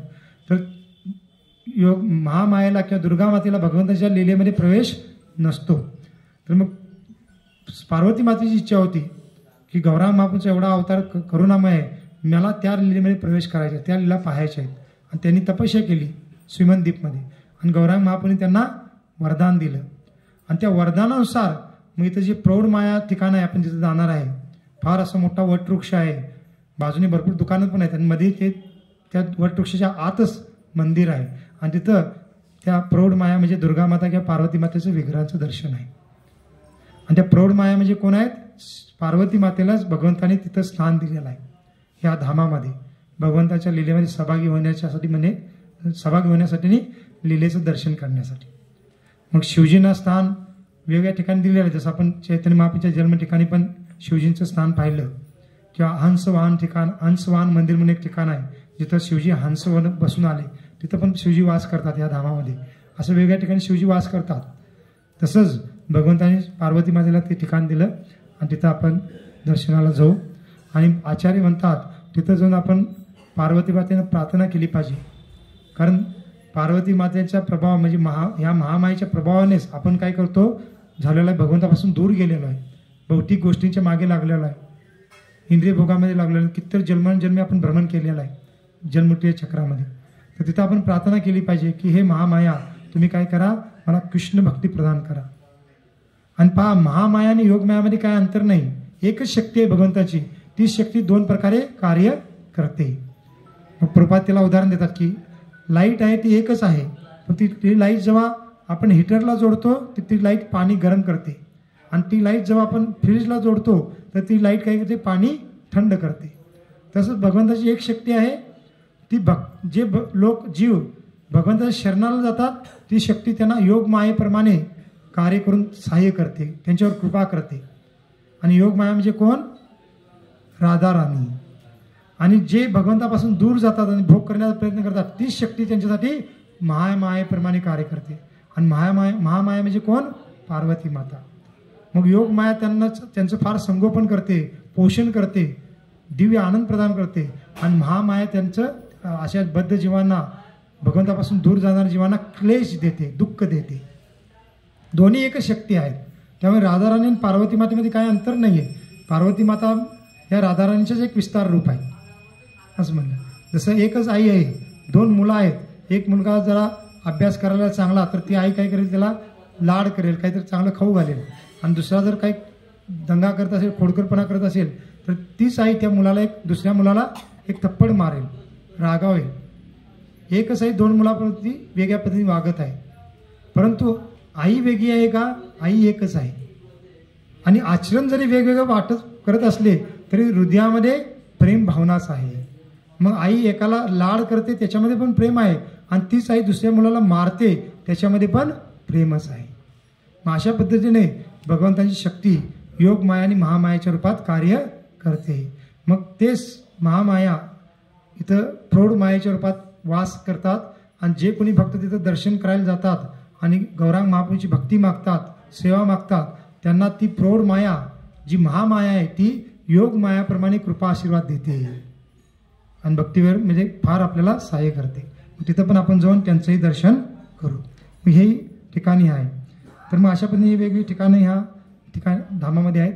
आणखीन थोडं ठिकाणं आहेत ज्या ठिकाणी आपण जाणार नाही आहोत, परंतु थोडं आपण चर्चा करू शकतो, जेणेकरून आपल्याला कानाच्याद्वारे आपण दर्शन केल्याचा लाभ होईल. तर आणखीन एक कोणतं ठिकाण आहे या कोलदीपामध्ये? समुद्रगड नावाचं ठिकाण आहे. इथून थोड्या जादा अंतरावर आहे. आणि ते समुद्रगड ठिकाण, त्या ठिकाणी कोणती लीला झाली होती? तर त्या समुद्रगड या ठिकाणी एक समुद्रसेन नावाचे एक राजा राहत होते आणि त्यांच्या राज्याचं नाव किंवा त्या भागाचं नाव काय होतं? समुद्रगड. म्हणजे समुद्रसेन राजा केव्हाचा कालावधी होता? हा पांडवांच्या कालावधीचा, म्हणजे त्यावेळेचा कालावधी होता. पांडवगण जेव्हा राजसूय यज्ञ करणार होते महाभारताच्या युद्धाच्या अगोदर, तेव्हाचा हा कालावधी होता. आणि राजसूय यज्ञ करण्यासाठी मग काय करावं लागतं? जो तो राजसूय यज्ञ करत आहे राजा किंवा अश्वमेध यज्ञ करत आहे, त्यांनी सर्व जगातील राजांना आपल्या अधीन बनवायचं. सर्व जगातल्या राजांनी त्यांचं स्वामित्व स्वीकारलं पाहिजे. मग त्यासाठी युधिष्ठिर महाराजांनी आपल्या 4ही भाऊंना 4 दिशांना पाठवलं होतं आणि प्रत्येक भावाने त्या 4 दिशांचे राजांना आपल्या अधीन बनवलं. बहुतांश राजांनी युद्ध केलंच नाही, कारण युधिष्ठिर महाराज एवढे श्रेष्ठ आहेत, धार्मिक आहेत, सर्वांनी स्वतःहून अधीनत्व स्वीकारलं. मग जेव्हा भीम या भागात आले होते, तर समुद्रसेन राजा आहेत ते पण भगवंतांचे फार श्रेष्ठ भक्त होते, कृष्णांचे. कृष्ण त्यावेळेला प्रकट रूपात द्वारकेमध्ये राहत होते. त्यांनी कृष्णांचं दर्शन अजून केलं नव्हतं, परंतु कृष्ण आहेत द्वारकेमध्ये, लीला करत आहेत हे त्यांनी ऐकलं होतं आणि कृष्णांचे फार श्रेष्ठ भक्त होते. मग जेव्हा त्यांना कळालं की भीमसेन येत आहेत आणि राजसूय यज्ञ होणार आहे युधिष्ठिर महाराजांच्याद्वारे आणि ते जग विजय करण्यासाठी येत आहेत, तर मग समुद्रसेन महाराज काय विचार करतात की युधिष्ठिर महाराज तर फार श्रेष्ठ भक्त आहेत भगवंतांचे, त्यांच्या अधीन होणं वास्तविक आपल्यासाठी फार म्हणजे आपल्यासाठी लाभदायक आहे. भक्तांची सेवा करणं, त्यांना सहाय्य करणं, म्हणून ते तसा मनात विचार येतो आणि ते पांडवांचं मनोमन आदित्व स्वीकारतात. परंतु त्यांना आणखीन एक मनामध्ये विचार येतो, तो म्हणजे काय की ही मला संधी आहे कृष्णांचं दर्शन करण्याची, असं ते विचार करतात. आणि संधी कशी की भीम आल्यानंतर मी लगेच त्यांना आदित्व स्वीकारणार नाही किंवा त्यांना जे काही धन द्यायचं आहे सेवेसाठी म्हणून ते देणार नाही. मी काय करेन? भीमाला आवाहन करेन आणि भीमाशी युद्ध करेन. आणि भीम जेव्हा मी भीमाला पराजित करण्याच्या स्थितीमध्ये आणेन किंवा भीमाला अडचणीमध्ये आणेन, तर भगवंत पांडवांचे फार म्हणजे पांडवगण भगवंतांना फार प्रिय आहेत आणि भीमाचं रक्षण करण्यासाठी भगवंत निश्चित ह्या ठिकाणी येतील. हा भक्तांचा भाव काय असतो. म्हणून आपण कल्पना करू शकत नाही भक्त काय काय म्हणजे तर प्रकारे भगवंतांचं दर्शन घेऊ इच्छितात किंवा भगवंतांना सेवा करू इच्छितात, आपण कल्पना करू शकत नाही. आणि तसंच मग विचार करून समुद्रसेन काय करतात? आपल्या सर्व सेनेला एकत्र करतात आणि भीम आल्यानंतर त्यांनी जेव्हा मॅसेज पाठवतात तर त्या मॅसेजला स्वीकारत नाहीत आणि युद्धाला तयार व्हा म्हणतात भीमसेन आणि त्यांच्या सेनेला. आणि सर्व सेना तयार होते आणि फार भीषण युद्ध होतं या ठिकाणी भीम आणि समुद्रसेन यांचं. आणि खरोखर समुद्रसेन पण फार शूरवीर होते, भगवंताचे भक्त होते ते. आणि खरोखर ते इतकं म्हणजे वीरतेने युद्ध लढतात की भीमाला खरोखर अडचणीमध्ये आणतात. आणि भीम खरोखर आता पराजित होण्याच्या स्थितीमध्ये आले होते. मग पांडवगण तर भगवंताचे भक्त आहेत, प्रत्येक अडचणीच्या स्थितीमध्ये ते कोणाचं स्मरण करतात? कृष्णांचं. आणि मग भीम रथामध्येच त्या अडचणीच्या स्थितीमध्ये कृष्णांना आव्हान म्हणजे स्मरण करतात, त्यांना प्रार्थना करतात की हे भगवंता, हे जे राजसूय यज्ञ आहे आम्ही तुमच्या प्रसन्नतेसाठीच करत आहोत आणि पहा इथं अडचण निर्माण झालेली आहे आणि तुम्ही आम्हाला सहाय्य करा. आणि भीम जसं प्रार्थना करतात तर त्या ठिकाणी कोण प्रकट होतं? या ठिकाणी कृष्ण प्रकट होतात. श्रीकृष्णचंद्र भगवान की जय. आणि पहा मग तिथं प्रकट झालेले आहेत आणि ते कृष्ण फक्त कोणाला दिसत आहेत?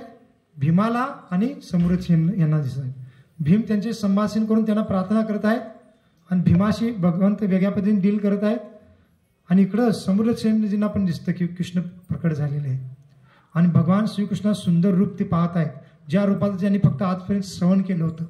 भगवंतांनी सुंदर पितांबर धारण केलेलं आहे. भगवंतांनी आता द्वारका वेशामध्ये आहेत, ते गोप वेशामध्ये नाही आहेत. सुंदर फार परिवेश परिधान केलेला आहे. त्यांच्या डोक्यावर सुंदर मुकुट आहे. त्यांचे डोळे फार एकदम कमलदराप्रमाणे आहेत, ओठ फार बिंब फाप्रमाणे लाल आहेत आणि त्यांचे केस फार सुंदर मुलायम आहेत. असं सुंदर दर्शन समुद्रसेनजींना तिथं होतं. आणि मग त्या ठिकाणी समुद्रसेन काय होतात, मूर्छित पडतात ते दर्शन करून त्यांच्या रथामध्ये. आणि भीमसेनला काय, मग त्यांचं सैन्य थोडं, मग ते आपले राजाच मूर्छितून खाली पडले तर त्यांचं सैन्य घाबरतं. मग पांडवगणांचं जे सैन्य आहे त्यांना वाटतं की आता आपण जिंकत आहोत, म्हणून ते आणखीन जोरात आक्रमण करू लागतात. परंतु भगवंत पुन्हा त्यांना शुद्धीवर आणतात त्या समुद्रसेन राजांना, आणि त्यांना आठवण करून देतात की म्हणजे त्यांचं स्तुती करतात भगवंत की तुमच्या भक्तीने आणि तुम्ही जी काही इच्छा केल्या त्यांनी मी म्हणजे प्रसन्न झालेलो आहे, तुम्हाला दर्शन देण्यासाठी मी इथं आलेलो आहे. आणि मग भगवंत त्यांना पण सांगतात की तुम्ही ज्या ठिकाणी राहता हे ठिकाण साधारण नाही आहे. समुद्रसेन यांना पण ते माहीत होतं. आणि मी पुढच्या माझ्या लीलेमध्ये ह्या ठिकाणी प्रकट होईन आणि ह्या ठिकाणी मी वेगळ्या लीला करेन, तेव्हा तुम्ही पण ह्या लीलेमध्ये माझ्या पार्षद म्हणून प्रकट व्हाल, असं भगवंत त्यांना पण वरदान देतात समुद्रसेन यांना. आणि मग समुद्रसेन आणखी प्रसन्न होतात आणि भगवंत तिथं अदृश्य होतात.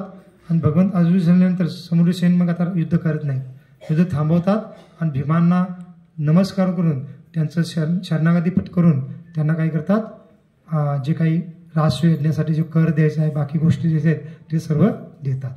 कारण युधिष्ठिर महाराज, भीम, अर्जुन हे भगवंताचे एवढे श्रेष्ठ भक्त आहेत, त्यांची सेवा करण्यामध्ये काय कमीपणा आहे. फक्त त्यांना अशा पद्धतीने कृष्णाचं दर्शन घ्यायचं होतं म्हणून त्यांनी त्या पद्धतीने केलं.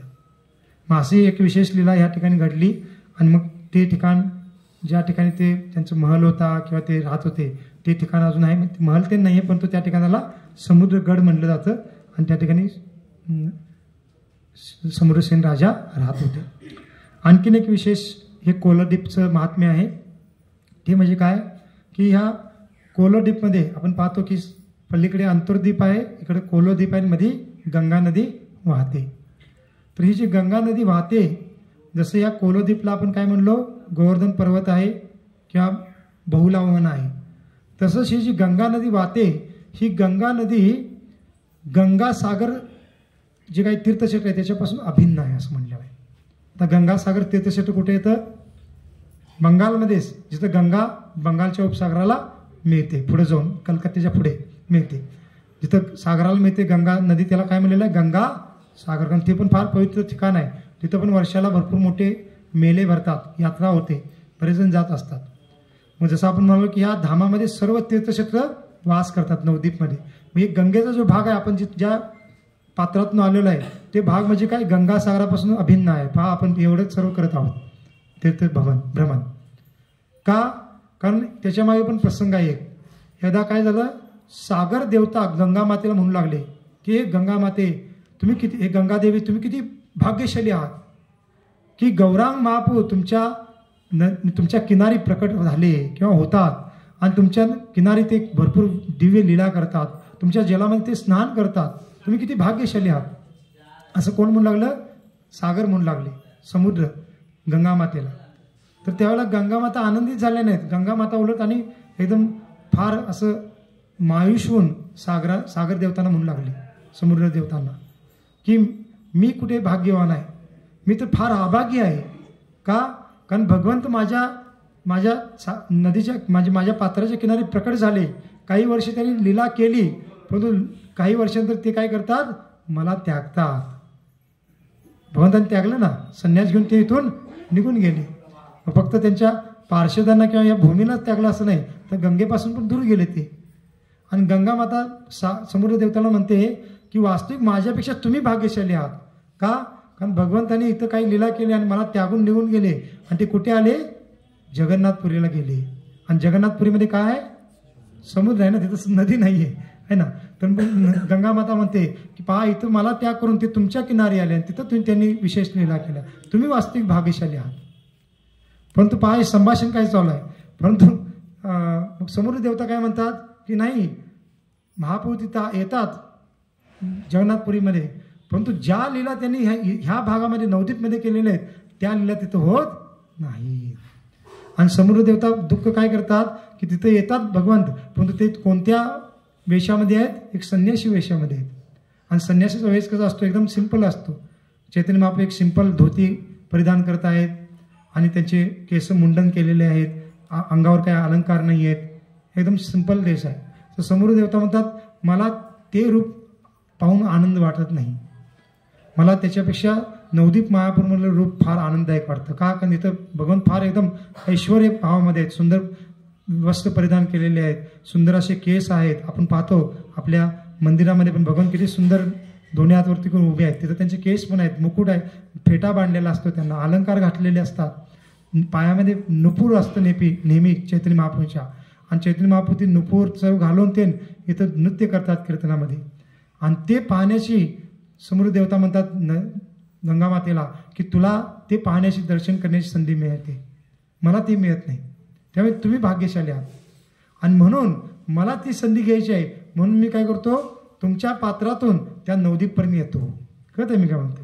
म्हणजे नदी जाते समुद्रापर्यंत आणि समुद्राला मिळते, परंतु इथं काय झालेलं आहे आपल्याला दिसणार नाही, प्रवाह सरळ वाहत आहे, परंतु समुद्र देवता त्या मूळ गंगा सागरापासून इथंपर्यंत आत येतात, आपल्याला ती कळणार नाही दिव्य स्वरूपामध्ये.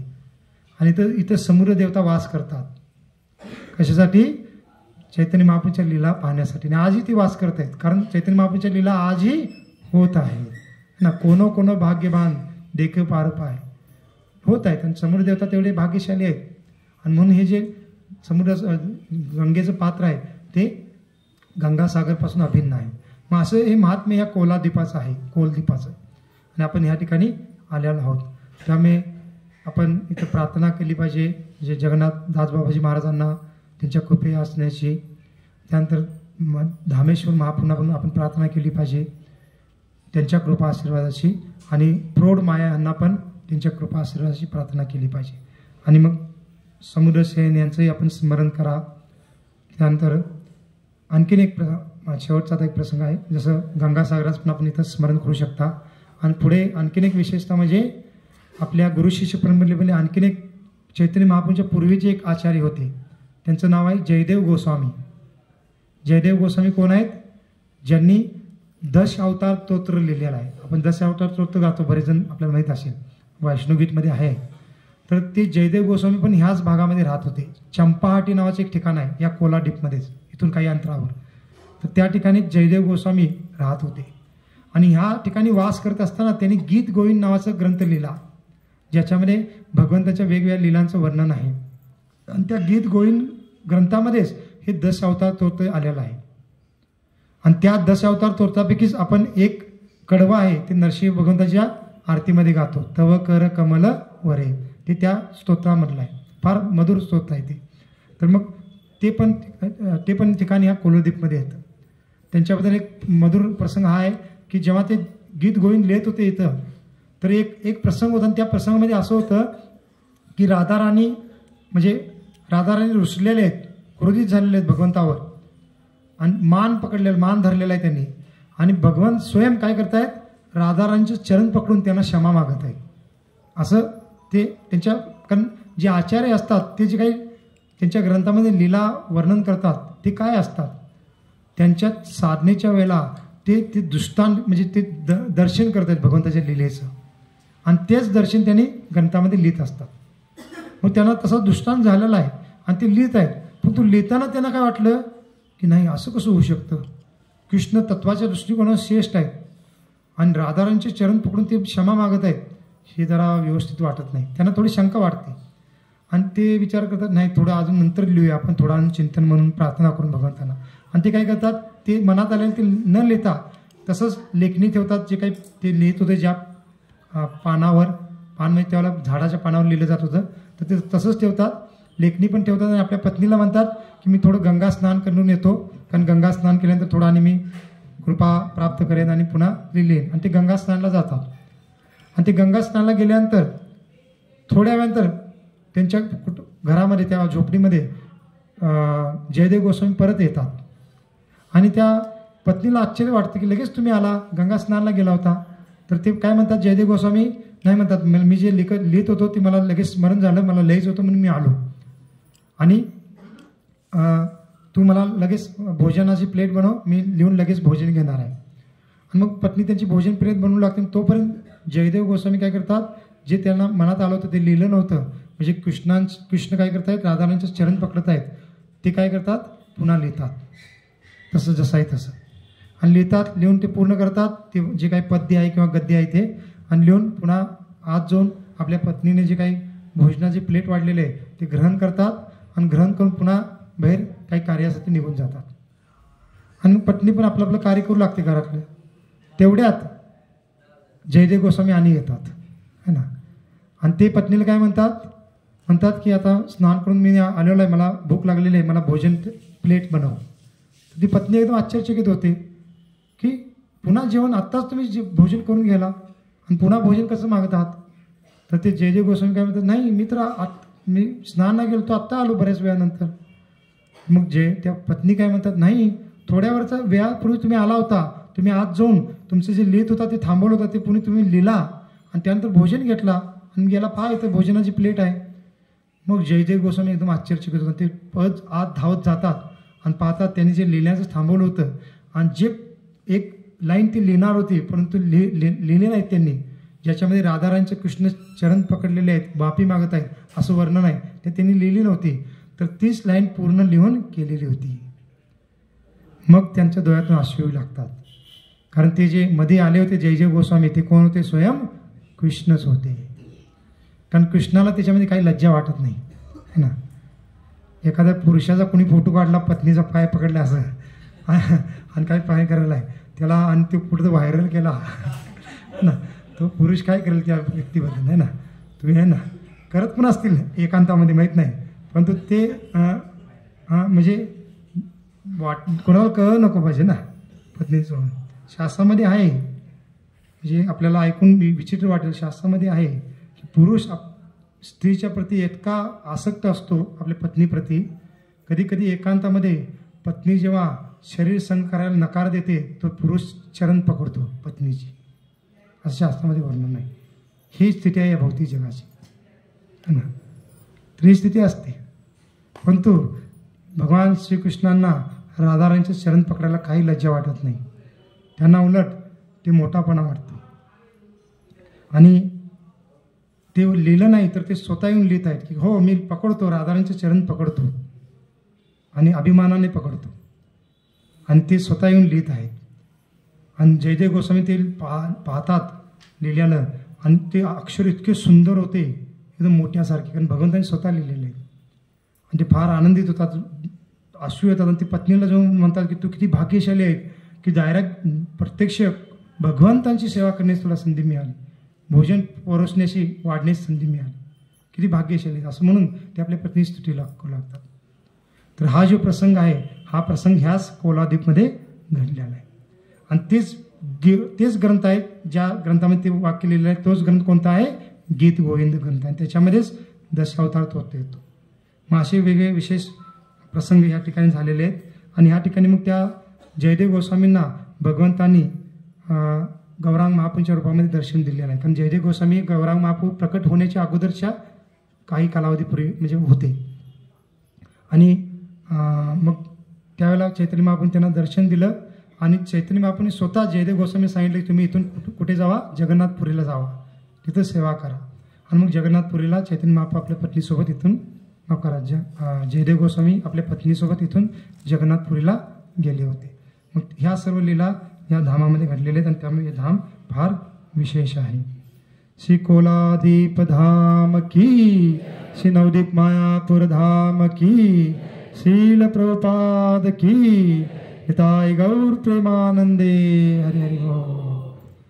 तर आता आपण असं करू, आता वेळ पण आपला होऊन जातो कळत नाही, तर इथून आपल्याला आता थोडं चैतन्य महाप्रभूंच्या लीलेबद्दल पण चर्चा करायची होती, परंतु आपण पुढे पाहू. धामेश्वर महाप्रभू आहेत, तिथं जर आपल्याला थोडं बसण्यासाठी तिने अलाउड केलं तर तिथं थोडी आपण चर्चा करू, आणि तिथून मग प्रौढ माहेच्या दर्शनाला जाऊ. आता इथून पहा आपण काय करायचं आहे की इथून चालतच कीर्तन करत आपण, जवळच आहे महाप्रभूंचं दर्शन, तिथं मंदिरला जाऊ, तिथं आपण दर्शन करून. तिथं काय आहे की आता स्थानिक लोकांनी नवीन नवीन नियम बनवतात, पहिला आम्ही ते नव्हतं असं, तर आता काय केलं आहे त्यांनी, त्या मंदिरच्या आत दर्शनासाठी जायला 5 रुपयेच काहीतरी तिकीट ठेवलेलं आहे, 5 का 10 रुपयेच मला माहीत नाही, लक्षात नाही, 5 रुपयेच आहे वाटतं. तर मग आपण काय करा, मंदिरात जात असताना वैयक्तिक आपण आपल्या आपल्या पद्धतीने तिकीट काढा, मंदिरात आपण जाऊ, दर्शन करू आणि तिथं जर बसायला आपल्याला हे दिलं तर तिथं चैतन्य महाप्रभूंच्या संबंधित काही थोडं नाही जादा नाही 15-20 मिनिटं चर्चा करू आणि तिथून पुढे मग प्रौढ मायेच्या ठिकाणी जाऊ. मग आपण काय करू, त्या महाप्रभूंच्या दर्शनापासून प्रौढ मायेचं दर्शन थोडं अंतर आहे, जादा नाही, चालत पण जाऊ शकतो, पण आपल्याला थोडं थकल्यागत होईल. मग तिथून आपण रिक्षाने पुन्हा प्रौढ मायेच्या ठिकाणी जाऊ. पण तिथं गाड्या जरा नसणार आहेत त्या भागामध्ये, थोडं पुढं मागं जाऊन आपल्याला गाड्या आहेत त्यांना थांबावं लागेल आणि तिथं थांबवून काय करायचं, आपण 5-6 जण बसून प्रौढ माया ज्या आहे त्यांच्या दर्शनाला जायचं असं म्हणायचं. तिथं ते नेतील आपल्याला, तिथं सांगायला किंवा बसून काही चर्चा करायला जागा नाही, बरंच ते दुकानं असणार, कंजेस्टेड ठिकाण आहे. तर तिथं आपण उतरून दर्शन करा आणि तिथून पुन्हा आपली गाडी पकडून रिक्षा, तिथं भरपूर रिक्षा असणार आहेत, ती रिक्षा काही थांबायची आवश्यकता नाही, उतरा, ती जाऊन दे रिक्षा, आपण दर्शन तीन घ्या, बाहेर या, पुन्हा वेगळ्या रिक्षा असतील त्या रिक्षामध्ये बसायचं आणि पुन्हा कुठे यायचं, नवदीप त्या घाटावर जिथं आपण आलो होतो तिथे ते सोडतील आपल्याला आणि तिथून पुन्हा बोट पकडून आपण पुन्हा ज्या मायापूरच्या घाटावर जायचं. परंतु नवदीप घाटापर्यंत आपण तिथं कोण पहिला आलं तर एकत्र थांबा, आपण सर्वजण एकत्र जाऊ, कारण स्नानाला आपण गंगा नदीच्या स्नानाला आपण जायचं आहे तिथं. आणि गंगेचं महात्म्य आपण श्रवण केलेलं आहे की किती विशेष महात्म्य आहे.